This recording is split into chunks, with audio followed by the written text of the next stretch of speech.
사랑과 은혜가 충만하신 하나님 아버지, 오늘 저희를 이 새벽에 깨워주시고 주의 은혜 앞으로 부르심을 감사드립니다. 이번 한 주간 우리의 삶이 말씀과 기도로 충만하게 하시고 주님의 뜻을 분별하며 순종하는 믿음의 사람들로 살게 하옵소서. 주님, 우리 소망교회를 위해 기도합니다. 이 교회를 하나님의 말씀 위에 든든히 세워주시고 특히 교회 학교가 중심이 되어 다음 세대를 세우는 교회로 성장하게 하옵소서. 우리 자녀들이 하나님을 인격적으로 만나고 예배와 봉사와 선교에 기쁨으로 헌신하는 믿음의 세대로 자라나게 하여 주옵소서. 모든 부서마다 새 힘을 부어주시기를 원합니다. 섬김이 기쁨으로 이어지고 서로의 수고를 격려하며 하나 되어 일하게 하여 주옵소서. 주께서 맡기신 사역들이 성령 안에서 열매 맺게 하시고 한 마음으로 교회를 세워가는 기쁨을 누리게 하여 주옵소서. 담임 목사님과 사모님을 위해 기도합니다.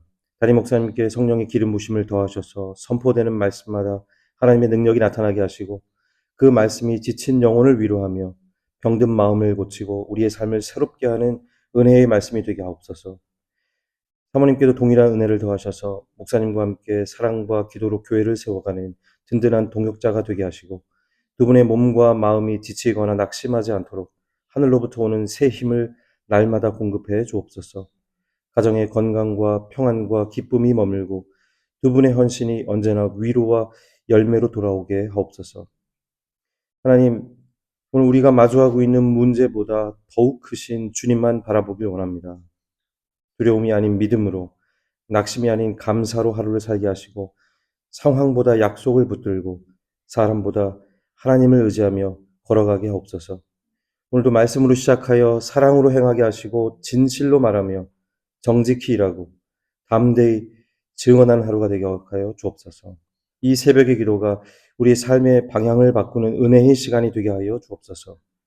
주님의 평강이 우리의 마음과 가정과 교회 위에 가득하길 원하며 우리 주 예수 그리스도 이름으로 기도드립니다. 아멘.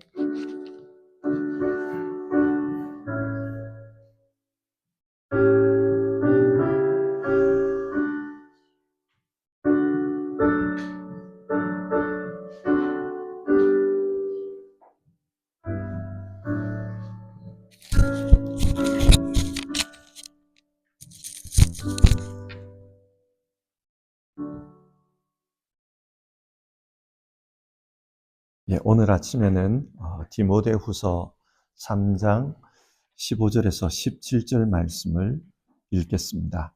디모데후서 3장 15절에서 17절입니다. 제가 15절을 읽고 여러분들이 16절을 읽고 우리 함께 17절을 읽도록 하겠습니다. 디모데후서 3장 15절입니다.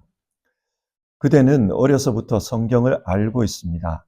성경은 그리스도 예수를 믿는 믿음으로 말미암아 그대에게 구원에 이르는 지혜를 줄 수 있습니다.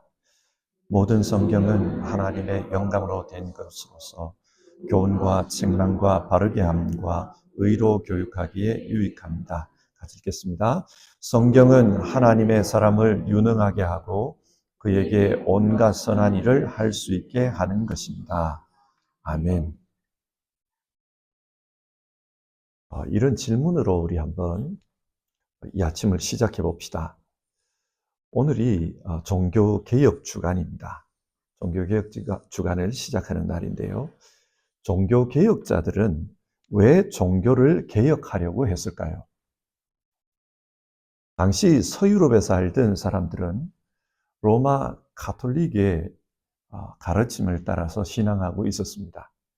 겉으로 볼 때 가톨릭 교회는 대단했습니다. 거대한 성당, 화려한 예배, 그리고 잘 갖춰져 있는 조직들.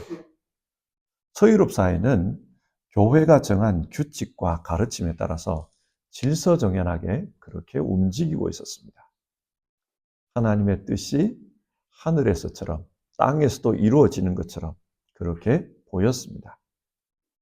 그러나 교회의 내면을 조금만 더 깊이 들어가 보면 많은 문제들이 있었다는 것을 알 수 있습니다. 그 문제의 핵심에는 교회가 무엇을 기준으로 신앙하고 있는가 하는 것이었습니다. 우리는 성경을 신앙과 삶의 유일한 잣대라고 생각합니다. 그래서 성경을 배우고 성경의 가르침에 따라서 신앙하려고 합니다. 하지만 당시 교회는 그러지를 못했습니다. 성경 중심이 아니었습니다. 우선 일반 사람들은 라틴어로 된 성경을 읽을 수가 없었습니다. 그러다 보니 성경을 읽을 수 있는 사람들은 사제들이었습니다. 성경은 사제들의 전유물이었어요. 다수의 사람들은 성경 중심으로 신앙을 하려고 해도 성경을 몰랐기 때문에 성경 중심의 신앙을 할 수가 없었습니다. 그러면 그들은 무엇에 근거해서 신앙을 했습니까? 사람들은 사제들이 가르쳐 주는 것을 맹목적으로 따르고 있었습니다. 사제들은 성경에 근거해서 신앙을 가르치기도 했지만 많은 부분에 있어서 교황의 가르침, 그리고 교회가 전통적으로 하고 있는 것들, 그런 것들을 사람들에게 가르쳤습니다. 그러는 가운데 많은 미신적인 요소가 있었고 성경과 충돌되는 그런 요소들이 생겨나게 됩니다. 대표적인 예가 면죄부 판매였습니다. 교황 레오 10세는 지금 바티칸에 가면 볼 수 있는 그 성 베드로 성당을 건축할 계획을 그 당시에 세웠습니다. 그런데 이런 큰 건물을 짓기 위해서는 엄청난 자금이 필요했습니다. 어떻게 자금을 동원할까? 자금 조달을 위해서 성직 매매를 허용했고 성직자들에게 면죄부 판매권을 부여했습니다. 면죄부가 뭡니까? 당시 사람들은 죄를 지으면 사제에게 찾아가서 고해성사를 했습니다. 성경에 보면 베드로에게 천국의 열쇠를 준다 그런 말씀이 나오잖아요. 그리고 그 베드로의 후계자가 교황이라고 생각하고 교황이 자기 권위를 부여해 준 사람들이 사제라고 보았습니다. 사제에게 죄 용서의 권한이 있다고 생각했습니다. 그래서 사제에게 찾아가서 죄를 고백하면 사제는 그 죄를 듣고 거기에 합당한 벌을 줬습니다. 그 벌칙을 다 수행하고 오면 그제서야 죄를 용서하노라 그렇게 죄 사함을 선포했습니다. 그런데 레오 10세는 이 죄 용서의 과정에서 벌을 받는 것 대신에 돈을 내면 된다 그렇게 주장을 한 거예요. 그게 면죄부입니다. 면죄부를 사면 모든 죄가 교황의 이름으로 사해진다 그렇게 생각한 거예요. 그리고 이것은 자기 자신의 죄뿐만 아니라 조상들의 죄도 사해 줄 수 있다 그렇게 말했습니다. 일반 사람들은 믿음이 있어도 죽을 때 죄를 가지고 죽기 때문에 죽은 다음에 연옥에 가서 벌을 받아야 된다고 가르쳤습니다.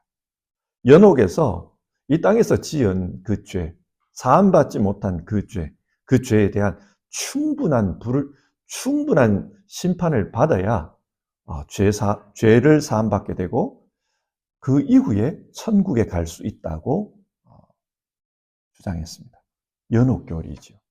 연옥에 가면 대부분의 사람들은 연옥에 가는데 그 연옥에 가면 불심판을 받는다고 했습니다. 그런데 지금 그 연옥에 있을 조상들을 위해서 면죄부를 사주면 그 조상들의 영혼이 오늘 당장 천국으로 올라갈 수 있다. 그런 말을 했습니다. 이런 이야기를 들으니까 사람들은 나 자신도 그렇고 또 우리 조상들도 그렇고 그 불심판을 어떻게 견디고 있을까? 그런 마음으로 이 면죄부를 산 겁니다. 이런 모습을 보면서 루터는 그러면 이런 면죄부, 연옥교리 이런 주장의 정당성이 어디에 있느냐? 그걸 질문을 한 거예요.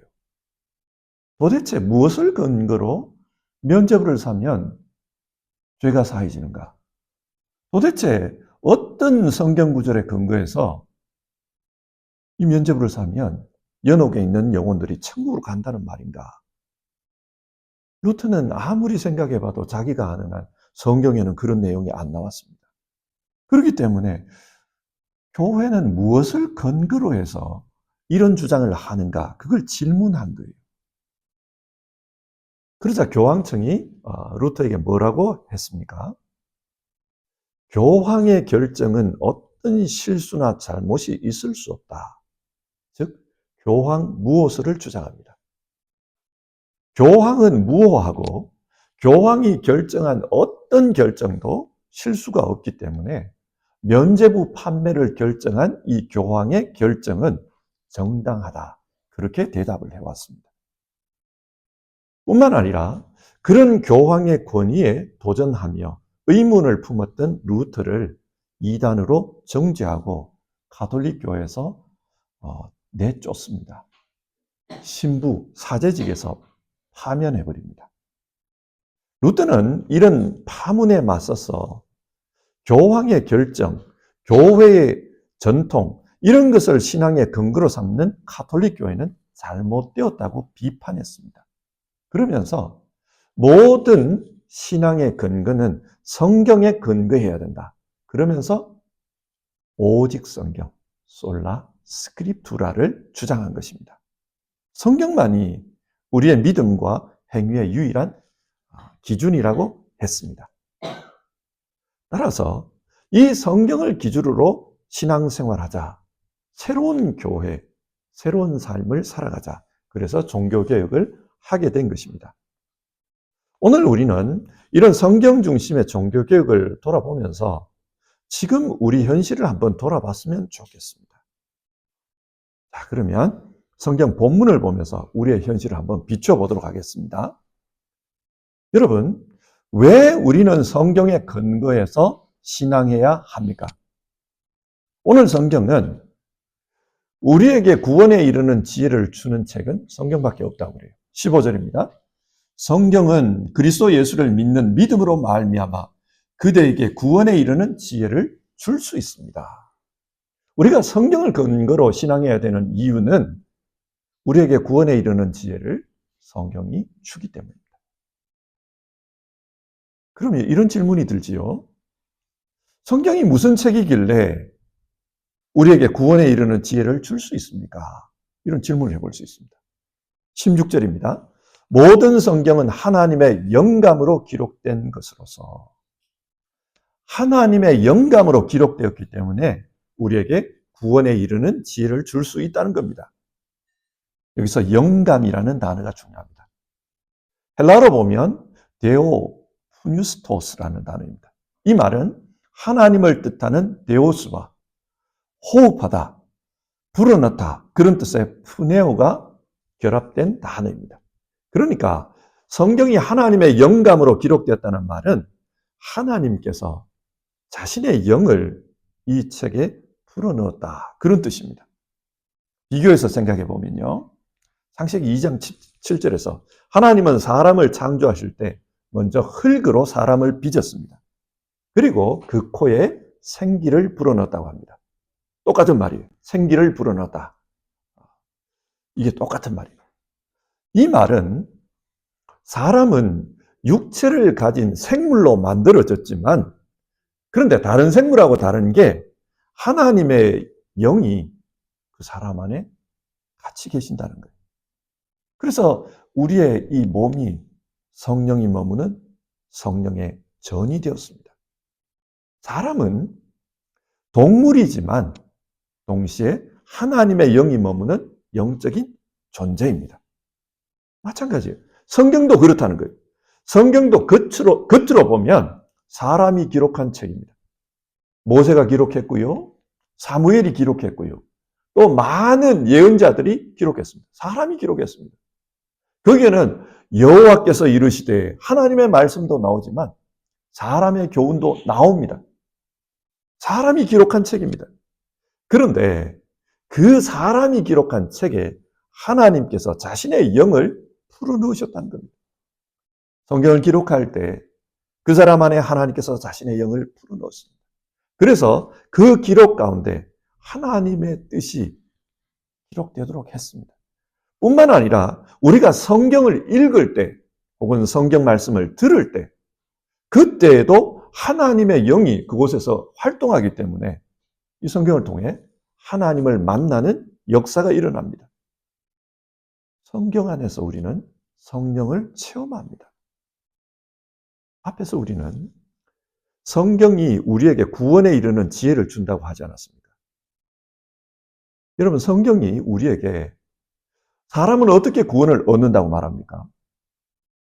요한복음 3장을 보면 예수님과 유대인과는 니고데모의 대화가 나옵니다. 니고데모는 예수님에게 어떻게 하면 구원을 얻을 수 있는지 그것을 물었습니다.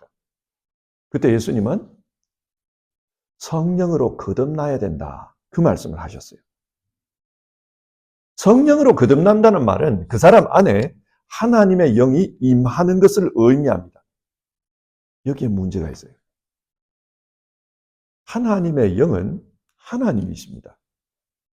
따라서 우리가 이렇게 하라 저렇게 하라고 명령한다고 해서 우리의 명령을 따라 움직이는 분이 아니에요. 그러므로 우리의 노력으로 하나님의 영이 우리에게 임하게 할 수가 없습니다. 성령으로 거듭나는 것은 우리의 노력으로 되는 일이 아닙니다. 따라서 우리는 우리의 노력으로 구원 얻을 수 없습니다. 그러면 어떻게 구원 얻을 수 있습니까? 하나님에 의해서만 구원 얻습니다. 하나님께서 우리를 구원하기 위해서 사용하신 방법은 자신이 육신을 입고 이 땅에 오는 거였어요. 예수 그리스도십니다. 예수 그리스도의 십자가와 부활을 통해서 하나님은 우리를 구원하십니다. 죄가 사해졌습니다. 죄가 사해지자 하나님의 영이 그 사람들에게 임합니다. 그래서 그 사람들이 성령으로 거듭나는 거예요. 성령을 받았던 사람들은 예수님을 믿는 사람들이었습니다. 믿음으로 말미암아 성령이 우리에게 임한 겁니다. 자, 그렇다면 그 믿음은 어떻게 생기는 겁니까? 앞에서 성경을 읽으면 그 성경을 읽는 가운데 하나님이 역사한다고 그랬습니다.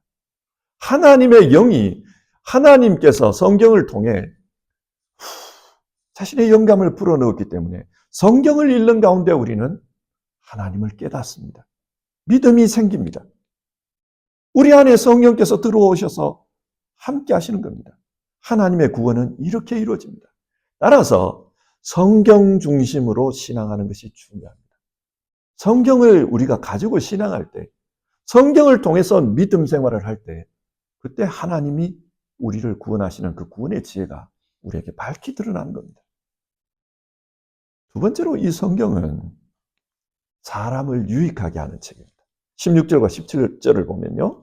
모든 성경은 하나님의 영감으로 기록된 것으로서 교훈과 책망과 바르게 함과 의로 교육하기에 유익합니다. 성경은 하나님의 사람을 유능하게 하고 그에게 온갖 선한 일을 할 수 있게 하는 것입니다. 성경은 우리에게 구원의 지혜만 가르쳐주는 책이 아닙니다. 우리의 삶을 변화시킵니다. 교훈하고 책망해서 하나님 사람답게 만듭니다. 온갖 선한 일을 할 수 있도록 우리를 변화시킵니다. 종교개혁이 일어나던 당시에 그 당시 사람들을 보면 하나님을 믿기는 믿는데 굉장히 미신적이었어요. 그 미신이 구체적으로 표출된 방법이 성물이었습니다.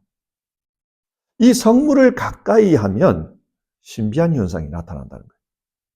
성물이 뭡니까? 혹자가 말하기를 이게 예수님의 옷이다. 이게 예수님이 달렸던 십자가의 나무 조각이다. 이게 예수님을 못 박았던 그 못이다. 이게 예수님의 옆구리를 찔렀던 창이다. 그런 주장을 해요. 그리고 그런 성물에 가까이 가서 기도하면 병이 낫고 문제가 해결된다. 그렇게 생각을 했습니다. 이 성물에 무슨 신비한 힘이 있다라는 거예요. 뿐만 아니라 영험한 신앙생활을 했던 그 성인들, 그들이 사용했던 유물을 가까이 하면 그들의 공로가 마치 내게 나타나는 것 같은 그런 현상이 있다라는 거예요. 그래서 사람들이 이 성물을 미신적으로 가까이 했어요. 돈을 내고 그 성물을 보기 위해서 들어갔습니다. 그거 한번 만져보려고 애를 썼습니다. 그런데 실제로는 그게 진짜 예수님의 옷인지, 진짜 예수님이 달렸던 나무 십자가인지 확인할 길이 없습니다. 그저 많은 사람들이 그렇게 주장하는 거죠. 이태리에 가면 그런 속담이 있다 그러잖아요. 예수님 십자가 나무로 배를 만들면 배를 몇 척이나 만든다 그러잖아요. 그만큼 이게 예수님 십자가다라고 주장하는 나무가 많다라는 겁니다. 그리고 이게 예수님이 입었던 수의다 그렇게 주장하는 옷을 가지고 이 만들면 돛담배에 큰 돛을 만들고도 남는다 그러잖아요.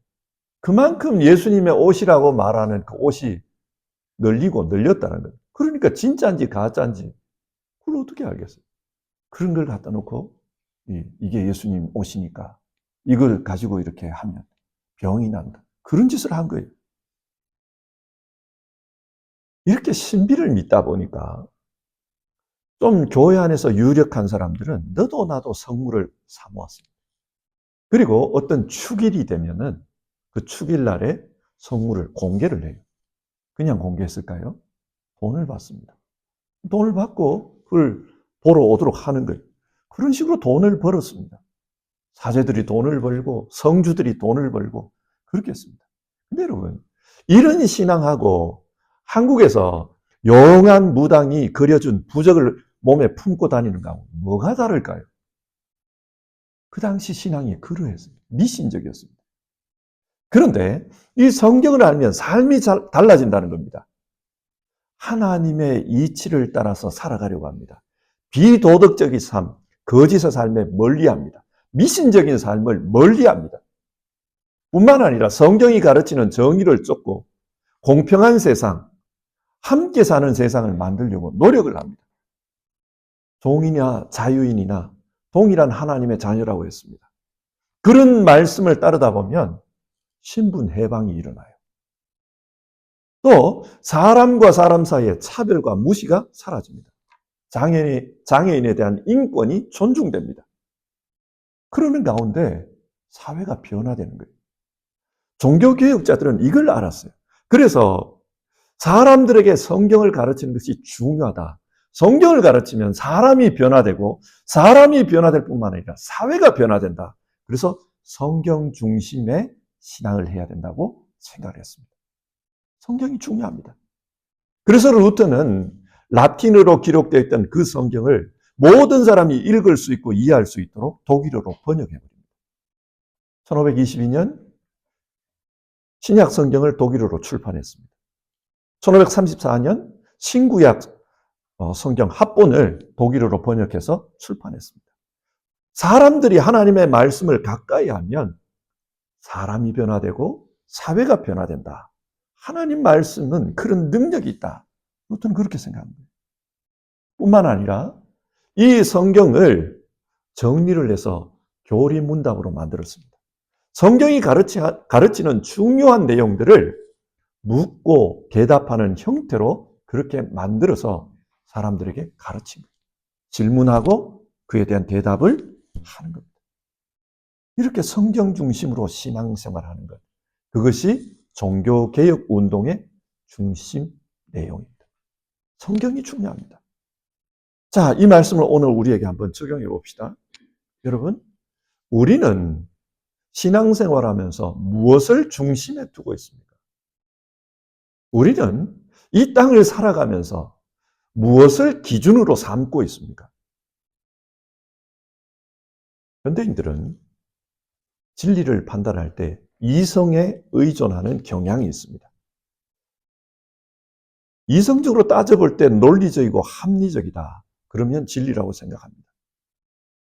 이런 이성 중심의 삶이 역사 발전에 기여한 부분도 있습니다. 과학이 발전을 했죠. 하지만 과도하게 이성에 의존한 나머지 내가 이해할 수 없는 것을 비진리로 치부하는 그런 일들이 벌어집니다. 예를 들어 우리가 하나님을 다 알 수 있을까요? 하나님은 우리보다 크십니다. 나보다 크신 분을 어떻게 내 작은 이성으로 다 이해할 수 있겠습니까? 어렵습니다. 그렇다면 우리는 내가 이해할 수 없는 부분이 있다는 것을 인정해야 합니다. 그리고 겸손하게 하나님을 믿으려고 해야 합니다. 근데 사람들은 그렇지가 않아요. 내가 이해할 수 없는 그런 하나님의 영역, 그런 부분을 만나면 하나님은 없다, 비진리다, 그렇게 말해버립니다. 이게 오늘날 우리에게 일어나는 현상입니다. 그리고 이런 인간 중심의 성경 이해, 인간 중심의 이런 삶, 이것과 관련해서 또 생겨나는 문제가 있어요. 사람들은 성경을 읽으면서도 자신의 이념, 사상, 경험을 성경보다 더 중요하게 생각합니다. 어떤 사람이 나는 자유주의자다, 그런 생각을 가지고 있으면 나의 이 자유주의에 맞지 않는 것을 성경이 말하면 성경은 틀렸다라고 생각합니다.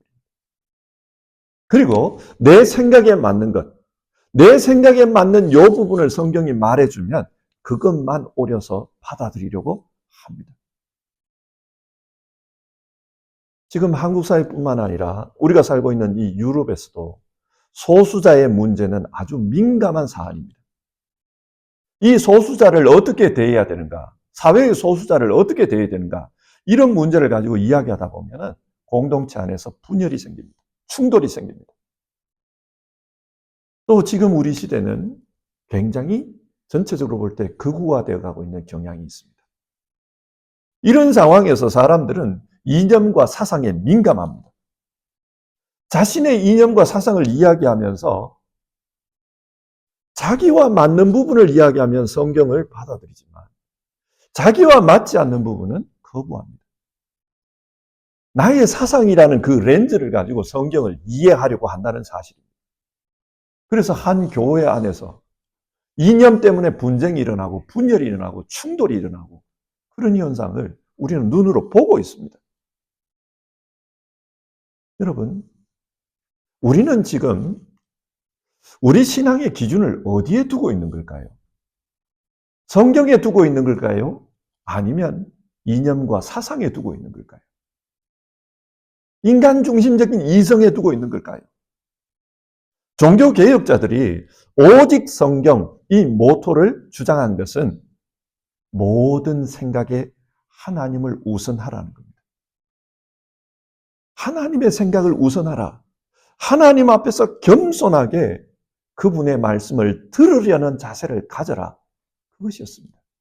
오직 성경, 그 말씀은 하나님의 생각을 들으려고 하는 태도를 우리에게 요구합니다.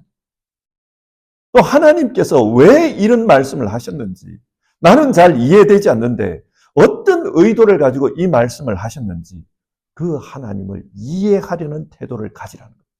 그게 오직 성경, 그것이 우리에게 가르치는 교훈입니다. 성경이 이해와 관련해서 인간적인, 이성적인, 자기 주관적인 사상, 이런 것에 의존하는 것도 문제지만 과도하게 성경 문자주의에 사로잡히는 것도 문제입니다. 성경이 하나님의 영감으로 기록되었다. 그러니까 이 성경의 문자를 맹목적으로 받아들이면서 우상화해버립니다. 스위스의 그 개혁신학자 중에 에밀 브룬너라는 분이 있습니다. 이 에밀 브룬너는 당시 사람들을 보면서 성경은 종이 교황이다, 그렇게 말을 했습니다. 종이 교황, 데아 파피어렌의 팝스트. 성경을 종이 교황으로 만들어버렸다는 거예요. 그래서 이 성경을 가져와 가지고 사람들을 차별하고 억압하고 그런다는 거예요. 현대 전통의, 현대 사회와 맞지 않는 그런 전통들을 이야기하면서 아미시 같은 그런 공동체를 만들려고 한다는 거예요. 이것 또한 문제입니다. 성경 문자주의가 얼마나 많은 사람들을 비판하고 차별하는 데 사용되는지 오늘 우리는 보고 있습니다. 성경에 나오는 문자들을 가져와 가지고 그걸 가지고 여성은 잠잠하라, 그 말씀을 가져와 가지고 남성 우월주의를 정당화하려고 합니다. 이런 일들이 벌어지고 있습니다. 오직 성경, 이것이 우리에게 말하는 것은 하나님 말씀을 기준으로 삼고 살라는 것입니다. 내 생각, 내 이념, 내 사상, 거기에 하나님 말씀을 이용하지 말고 하나님 말씀을 들으려고 하라. 그걸 말합니다. 그리고 이 성경을 읽으면서 하나님이 왜 이 말씀을 하셨을까? 하나님의 뜻, 하나님의 의도를 생각하라는 것입니다. 그래서 하나님의 공의, 하나님의 사랑, 하나님의 자비가 이 세상에 나타나도록 하는 것. 그게 오직 성경이 주장하는 목표입니다. 성도 여러분, 오늘 우리가 한번 돌아왔으면 좋겠어요. 우리 교회도 그렇고 또 우리 개인의 삶도 그렇고 우리가 성경 중심으로 신앙하고 있다라고 있는데 혹시 인간 중심적인 성경 이해를 하고 있지는 않은지, 내게 맞으면 받아들이고 안 맞으면 거부해버리는 그런 태도로 성경을 가지고 신앙하지는 않는지 우리가 돌아왔으면 좋겠습니다. 뿐만 아니라 성경 문자주의에 잡혀서 과도하게 신앙하지는 않냐. 성경을 종이 교황으로 만들어서 그렇게 신앙하지는 않냐. 우리가 그것을 한번 생각해 봤으면 좋겠습니다. 우리가 종교개혁 주간, 이 주간을 살아가면서 우리의 신앙의 기준에 대해서 다시 한번 생각하고 오직 성경, 그 신앙의 기준으로 돌아가는 우리 모두가 되었으면 좋겠습니다. 546장